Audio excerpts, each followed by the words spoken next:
मेरा नाम मुज़म्मिल अमीन है और आप मेरा YouTube channel Muzammil the router देख रहे हैं। एक और नई वीडियो के साथ खुशामदीद। आज जिस टॉपिक में मैं बात करना चाहूँगा वो हैं इनसिक्योरिटीज़। अब आई डोंट नो इसको उर्दू में कैसे एक्सप्लेन करना है।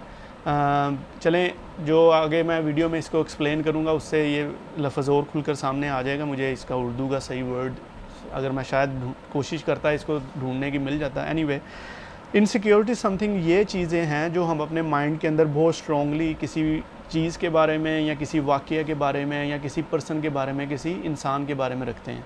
मोस्ट ऑफ़ द टाइम ये इनसिक्योरिटीज़ जो हैं वो इंसानों के बारे में ही होती हैं, लोगों के बारे में होती हैं, और अफसोस के साथ बहुत अक्सर औक़ात में ये हमारे जो करीबी लोग हैं, हमारे फैमिली मेम्बर्स हैं, हमारे जो मिसाल के तौर पे हस्बैंड वाइफ हो सकते हैं, मियाँ बीवी हैं, बहन भाई हैं, और मोस्ट ऑफ़ द टाइम जो कि बहुत कॉमन देखने में है वो हम अपने रिलेटिव्स के बारे में रखते हैं। मिसाल के तौर पे इसकी कुछ मिसालें मैं आपको दे देता हूँ। जिस तरह के अक्सर हमारे मुआशरे के अंदर, हमारे इंडिया पाकिस्तान बांग्लादेश में ये माइंडसेट है, बल्कि दुनिया के और कल्चर्स में भी है। मैं यूके में मेरा अपने कोलीग्स के साथ बात करने का मौका मिला, उन्होंने भी ये कहा कि उनका भी ये बहुत स्ट्रॉन्ग माइंडसेट होता है कि जी जो मदर इन लॉ है, जो सास हैं, चाहे वो लड़की की हैं चाहे वो लड़के की हैं, वो यानी कि कुछ ना कुछ नेगेटिव और ईवल उनका रोल होता है। ठीक है, हमारे माशरे में तो इसको बहुत ज़्यादा इस तरह देखा जाता है।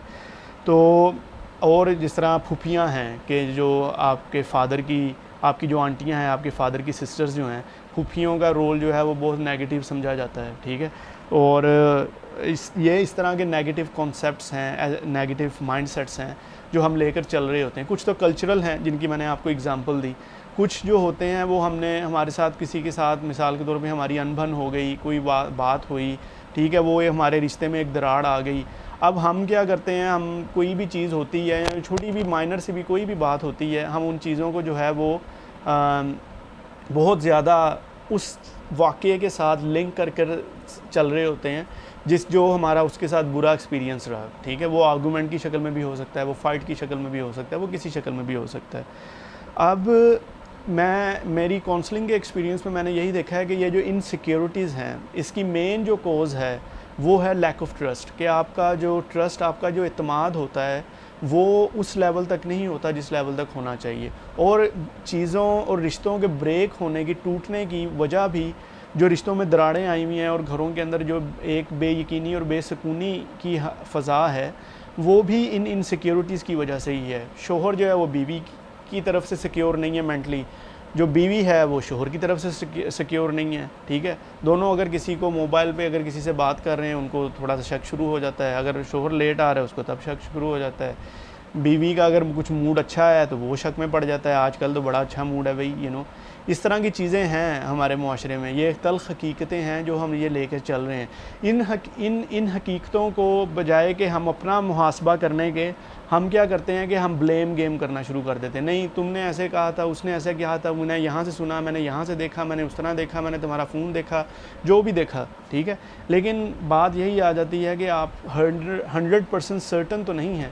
लेकिन देखें, आर्गूमेंट विन करने के लिए, अपनी बात का वज़न बढ़ाने के लिए आप कह सकते हो मैं 100 नहीं, मैं 200% श्योर हूँ। लेकिन होगा क्या, आप आर्गूमेंट जीत जाओगे। आप के अंदर बहुत चरब ज़ुबानी है, आप बहुत ज़्यादा बोल लेते हो, आप बहुत ज़्यादा कह लें कि आपको बातों को यानी कि कवर करना और आपको बातों को कह लें कि सुलझाना और मैनिपुलेट करना आता है। I think that's the right word. आप बात को बहुत मैनिपुलेट कर लेते हो, कोई बात कहीं से, कोई बात कहीं से पकड़ दकड़ के उसको जनाब एक उसकी शक्ल बना देते हो। ठीक है, वो अगला बंदा आपकी एक बात को यानी कि कह लें कि वो आंसर देने की कोशिश कर रहा होता है, आप उसी के आंसर में से एक और बात पकड़ लेते हो। आप इस तरह करके आर्गूमेंट तो जीत जाओगे। ठीक है, अगले बंदे को बस करा दोगे, अगला बंदे का, हर बंदे का एक स्टेमिना होता है। ठीक है, आपके भागने का स्टेमिना है, आपकी स्विमिंग का स्टेमिना है, आपका पानी में सांस रोकने का स्टेमिना है, आप एक घूंट में कितना ज़्यादा पानी पी सकते हैं उसका स्टेमिना है। इसी तरह हमारा जो है चीज़ों को अब्ज़ॉर्व करने का भी स्टेमिना होता है, यानी कि आप कितना सुन सकते हैं, आपका स्टेमिना, हर बंदे का स्टेमिना डिफरेंट है। कुछ लोग हैं आप सारा दिन उनको सुनाते हैं, आप कितना बोल सकते हैं। अब ये देखें, हमारे जो न्यूज़ एंकर हैं, जो टीवी प्राइवेट चैनल लगे होते हैं, 1-1, 2-2 घंटे के उनके टॉक शो होते हैं, वो लगे रहते हैं। ठीक है, आम रूटीन में अगर बंदा देखे तो हम सोचे तो बंदा इतना नहीं बोल सुन सकता, लेकिन उनको इस चीज़ के पैसे मिल रहे होते हैं। Anyway that's another story. तो मैं ये कह रहा हूँ कि जब उसका स्टेमिना जवाब देता है वो गिव अप कर देता है या गिव अप कर देती है, इट्स डजंट मीन कि आप विन कर गए हो, ठीक है। मे बी वो रिश्तों को ज़्यादा वैल्यू दे रहा या दे रही है कि यार गोली मारो, ठीक है, अपनी हार अपनी गलती मान लो, ठीक है। अगर गलती नहीं भी है, ये ना हो कि कल हमारा रिलेशनशिप ख़राब हो जाए, ठीक है। तो अच्छा, ये चीज़ थी। और इसकी मेन कोज जो मैंने आपको बताई थी वो लैक ऑफ ट्रस्ट है। और इस लैक ऑफ ट्रस्ट के अंदर जो सबसे जो मेन चीज़ है वो है बदगुमानी, ठीक है। जो हम नेगेटिव थॉट्स लेके बैठ जाते हैं, उसको अगर हम शरई यानी कि टर्मिनोलॉजी या टर्म यूज़ करूँ तो वो बदगुमानी लफ्ज़ इस्तेमाल में आएगा। तो इसमें कुरान क्या कहता है कि कुरान की आयत का मफ़हूम अर्ज़ करता हूँ कि बहुत से गुमानों से बचो, क्योंकि बहुत से गुमान तो झूठ हो जाते हैं।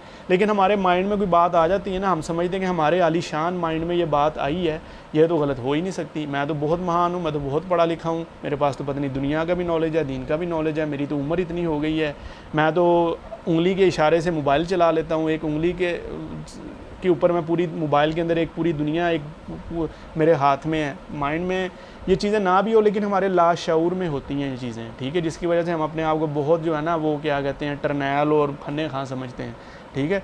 लेकिन यही कुछ सारी दुनिया के हाथ में है, सबके हाथ में है। लेकिन यही वजह है कि शायद हमारा ट्रस्ट टेक्नोलॉजी पे ज़्यादा है। व्हाट्सएप के डबल टिक लगे हों, कोई हमारा मैसेज पढ़ ले और हमें रिप्लाई टाइमली ना आए, और हो सकता है वो बेचारी या बेचारा पढ़ के भूल गया या बिज़ी हो गया, लेकिन हम यही देखते रहते हैं, देखो जी डबल टिक हो गया। फिर उसकी इन्फो में जाके देखते हैं, देखो जी अब ये इसको 1 घंटा हो गया, इसको मेरा मैसेज पढ़े हुए रिप्लाई नहीं किया। हो सकता है वो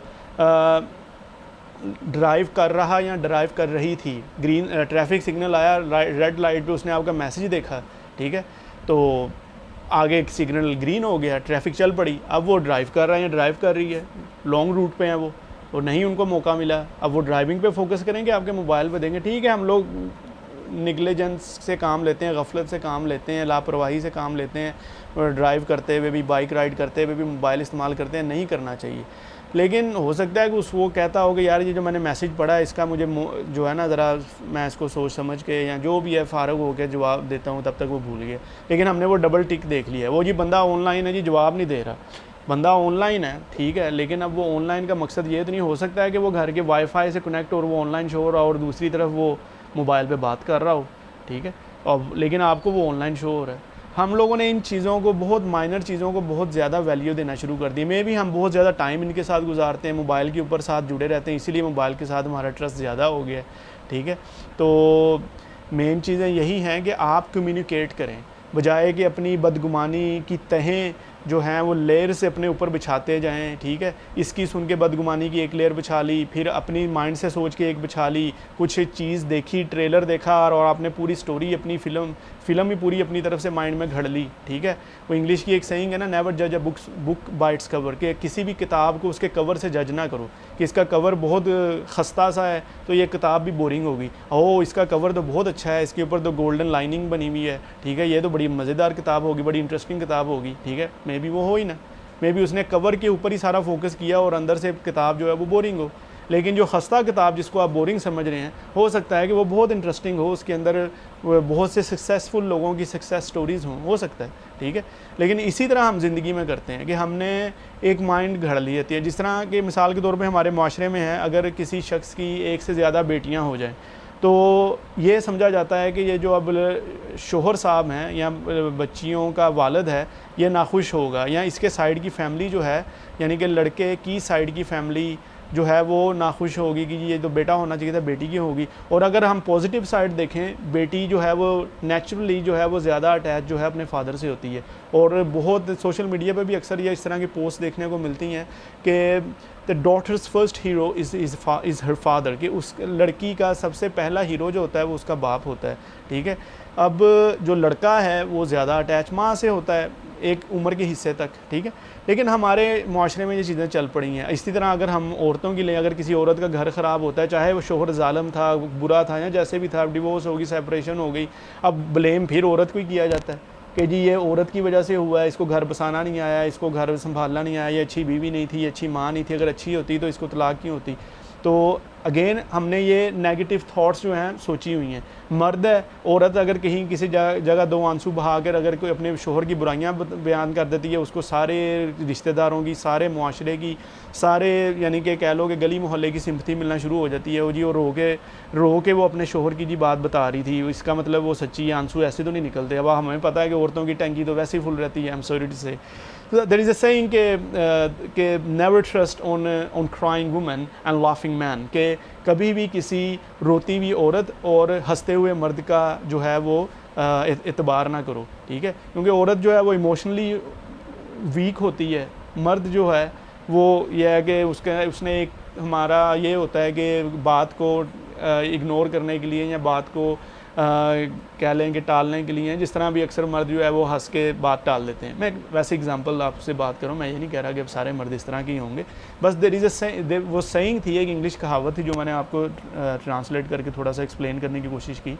तो मैं ये अर्ज़ कर रहा था कि ये हमारे माशरे के अंदर है, ठीक है, कि औरत को मर्द को ज़ालिम ही समझा जाएगा, मर्द को यही समझा जाएगा जी हाँ देखा ना वो इस तरह है, यानी कि बिलखुसूस जो दाढ़ी वाले मर्द हैं वो जी बड़े सख्त होते होंगे, वो जी बड़े जनाब ये कह लें कि स्ट्रिक्ट होते हैं ये, ठीक है। हालांकि ऐसा कुछ भी नहीं है। मैं कई लोगों को जानता हूँ जिनकी दाढ़ियाँ, आपको दाढ़ी वाले की ही एग्जांपल दे देता हूँ, अब्दुस्तार एदी जिसको बाबा खिदमत कहा जाता है, ठीक है, उनको 5-7 साल हो गए, उनकी भी दाढ़ी थी। अब वो इतने नरम दिल, कितना उन्होंने चैरिटी का काम किया, कितने यतीम बच्चों को उन्होंने गोद लिया, कितने देखो उनकी एम्बुलेंस चल रही है, वो भी दाढ़ी वाले थे। यानी कि ये माइंडसेट हमने बनाया हुआ है, ठीक है। अब फिर कुछ हमारे जो हैं वो कह लें कि जो, अब मुझे इसका उर्दू का राइट वर्ड नहीं मेरे जहन में आ रहा, जो एक वर्ड मेरे जहन में आ रहा है वो है बदशगुनी। यानी कि बदशगुनी यानी कि ईवल कॉन्सेप्ट्स, जो नेगेटिव कॉन्सेप्ट्स जो हमारे मुआशरे में, सोसाइटी में, जो कि इंडो पाक बांग्लादेश में समझे जाते हैं। और मुझे बड़ी हैरानी हुई देखकर, यूके में भी मैंने इस तरह के कुछ गोरों कालों को भी इससे रिलेटेड बात करते देखा, लेकिन वो बात जो थी वो एज अ जोक के हद तक थी। एनीवे वो जी, अगर बिल्ली ने, काली बिल्ली रास्ता आपका काट गई तो आपका साथ अच्छा नहीं होगा, आप जिस काम के लिए जा रहे हैं वो काम ठीक नहीं होगा, ठीक है। आपकी जूती के ऊपर जूती है, आपने सफ़र करना है, आपकी छत के ऊपर कौवा बोल रहा है तो अब कोई मेहमान आएगा, यानी कि इस तरह की चीज़ें हैं हमारे कॉन्सेप्ट में हैं, ठीक है, समझी जाती हैं। तो यानी कि कहने का मकसद है कि लेकिन इसकी कोई हकीकत नहीं है। और इस्लाम में बदशगुनी के बारे में कहा गया कि बदशगुनी कुछ भी नहीं है, ठीक है। जिस तरह मिसाल के तौर पे कुछ महीनों के, कुछ दिनों के लिहाज से हमने सोचा हुआ है, मिसाल के तौर पर सफ़र का महीना बहुत ही सख्त होता है जी, बलाएँ उतरती हैं, ऐसा कुछ भी नहीं है। हदीस में आ गया ला सफ़र है, सफ़र में कुछ भी नहीं है, ठीक है। तो ये चीज़ें हम माइंडसेट बना के बैठे हुए हैं। तो और इसको हम नस्ल दर नस्ल, और ये जो इनसिक्योरिटी है, ये हमारे जिस तरह के हम घर में और जिस तरह के माहौल में रह रहे हैं उधर से बहुत परवान चढ़ती है। और बिलखुसूस मादरत के साथ ये माएँ जो हैं अपने बच्चों को ये विरसे में दे रही होती हैं, ठीक है, क्योंकि अक्सर ये औरतों के अंदर ये चीज़ें पाई जाती हैं, इस तरह की चीज़ें, और वो बच्चों के साथ जो है वो माइंडसेट लेके बैठ जाते हैं। जिस तरह के आज बहुत स्ट्रॉन्ग माइंडसेट है जी कि जी कोई मसला हो गया, कोई रिश्तेदार आया, कोई चीज़ नहीं मिल रही, या कोई मसला ख़राब हो गया, या मियाँ बीवी की आपस में तलखी बढ़ गई, और लगता है वो आए थे और उन्होंने जो हमें कुछ खिलाया था या दिया था वो जादू शादू ना कर दिया हो, यानी कि ब्लैक मैजिक, काला जादू, इस तरह की चीज़ें हैं, ठीक है। हमारे इस्लाम के अंदर इसका है, आखिरी 2 सूरतें इसके तोड़ के लिए आई हैं, लेकिन हर चीज़ को उसके साथ मंसूब कर देना, ठीक है। अक्सर रिश्तों के बारे में है, ठीक है, कि जी ये जिस तरह मैंने पहले मिसाल दी कि फूफी जो हैं वो आपकी फेवर में नहीं होती, यानी कि फूफियों के बारे में मजाक भी बने हुए हैं, रिश्तेदारों के बारे में बने हुए हैं सोशल मीडिया के ऊपर, फलाना टिंगना, ठीक है। तो एक और शॉर्ट वीडियो प्लेटफॉर्म है, मैं उसका नाम लेना नहीं चाहता, काफ़ी फेमस है, उसके ऊपर तरह तरह के लोग रिश्तेदारों का मजाक उड़ाते हुए वीडियोस बना रहे हैं। अच्छा, कुछ पॉजिटिव माइंडसेट्स भी हैं जो हमारे चल रहे हैं। पॉजिटिव माइंडसेट में यही देख लो, अब मिसाल के तौर पे जो लड़की के साइड की फैमिली है और बच्चों के वो ननियाल लगा, उनका बहुत किया जाता है। अब चंदा मामू, ठीक है, अब देखा जाए कोई भी रिदम बनाया जाए, कोई सॉन्ग बनाया जाए या पोइम बनाई जाए, उसके जो वर्ड्स होते हैं वो कॉमन हों तो वो ज़्यादा अच्छी लगती है। अब चांद जो है वो भी चे से है, चाचू जो है वो भी चे से है, चंदा मामू है चंदा चाचू क्यों नहीं हो सकता? देखें ना, ज़्यादा कॉमन लग रहा है चंदा चाचू दूर के, ठीक है, बजाय कि चंदा को आप मामू से मिलाओ कि चे और मीम। यानी कि एक माइंड में मेरे एक चीज़ आई थी, यानी कि जहाँ पे हमने पॉजिटिविटी करनी होती है ना, वहाँ पे हम कहीं की चीज़ कहीं, यानी कि जहाँ से मर्जी चीज़ उठा के आपस में मिला देते हैं, ठीक है। खालाओं के बारे में जी, ये मासी है, मासी का क्या मतलब है? माँ सी, के माँ जैसी है ये, ठीक है। फूफियों के बारे में नहीं जी, ये तो वैसी होती हैं, ये ऐसे होती हैं, ये कर देती हैं, ये करवा देती हैं, फ़लाना कर देती हैं, ठीक है।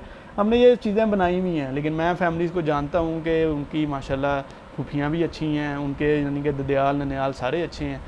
आप अच्छे हैं तो सब अच्छे हैं ना। तो मेन चीज़ यही है कि आपने नेगेटिव थॉट्स अपने माइंड में बैठा के ना अपना बेड़ा गर्क किया हुआ है, अपने दिमाग का जो है ना वो एक टीन डब्बा बना दिया हुआ है, ठीक है। आप समझते हैं आप बहुत महान हैं, आपके ये जो अंदर जो बॉक्स है एक, इसके अंदर जो चीज़ चली जाती है वो पता नहीं हरफ आखिर बन जाती है। आप जो चीज़ देख लेते हैं, पता नहीं आपके आंखों के अंदर कोई स्कैनर है या कोई डिवाइस है कि आप बंदा स्कैन कर लेते हैं, जिस तरह एक्सरे होता है आपका, उसका दिल गुर्दे आपको सब नज़र आ जाते हैं, इसके दिमाग में क्या चल रहा है, इसके दिल में क्या चल रहा है। अगर तो कुछ ऐसा है तो भाई मुझे भी लिंक शेयर करें, मुझे भी आप उसकी तस्वीर शेयर करें। मैं तो बड़ा इंटरेस्टेड हूँ इस तरह की चीज़ लेने में, क्योंकि मेरी तो एक तरह की फील्ड भी है ये, काउंसलिंग करना ये वो। तो अब आप जब इस तरह के माइंड सेट्स को इतना स्ट्रॉन्ग लेके चल रहे हैं, और आपका हमारा कुरान कह रहा है कि बहुत से गुमानों से बचोगे, बहुत सा गुमान तो झूठ हो जाता है, लेकिन हम कुरान की बात को साइड पे रख रहे हैं, अल्लाह की बात को साइड पे रख रहे हैं। और जिस अल्लाह ने हमें यह दिमाग दिया है, और जिस तरह हम एक मोबाइल लेते हैं, कोई भी डिवाइस लेते हैं, उसके साथ एक इंस्ट्रक्शन बुक मिलती है, ठीक है, उस बुक के अंदर सारा कुछ लिखा है। अब ये जो कुरान है ये इंस्ट्रक्शन और गाइडलाइन बुक है इंसान के लिए ना, सिर्फ मुसलमानों के लिए नहीं है, ठीक है। अब अल्लाह ताला ने पता है, अल्लाह ताला को पता है कि मैंने ये जो इंसान बनाया है, ये मेरा खलीफा भी अल्लाह ताला ने इसको कहा है कि मेरा नाइब है ये। अल्लाह ताला को नहीं पता होगा कि यार इसके अंदर क्या चीज़ें जो हैं वो, यानी कि हर चीज़ के बारे में अल्लाह ताला ने गाइड किया हुआ है, ठीक है, पॉजिटिव और नेगेटिव के बारे में भी, ठीक है ना। तो अब कहने का मकसद है अब हम अल्लाह ताला पे डाल दें। कुछ बहुत महान और बहुत सुपर नेगेटिव माइंडसेट के होते हैं, वो हर चीज़ फिर तकदीर के ऊपर डाल देते हैं, अल्लाह के ऊपर डाल देते हैं, बस जी अल्लाह ने हमारी ज़िंदगी में इस तरह ही लिखा हुआ है, ऐसे तो ऐसे से ही है, ठीक है। मिसाल देता हूँ छोटी सी इसकी आपको, ठीक है। हालांकि ये भी नहीं करना चाहिए, तकदीर को किस्मत को नहीं कोसना चाहिए। तो आप ड्राइव कर रहे हैं, साइन लगा हुआ है 30 की स्पीड का, ठीक है, आप जा रहे हैं 60 पे, आगे एक्सीडेंट हो जाता है, किसका कसूर है? वो साइन का कसूर है कि रोड का कसूर है, ठीक है।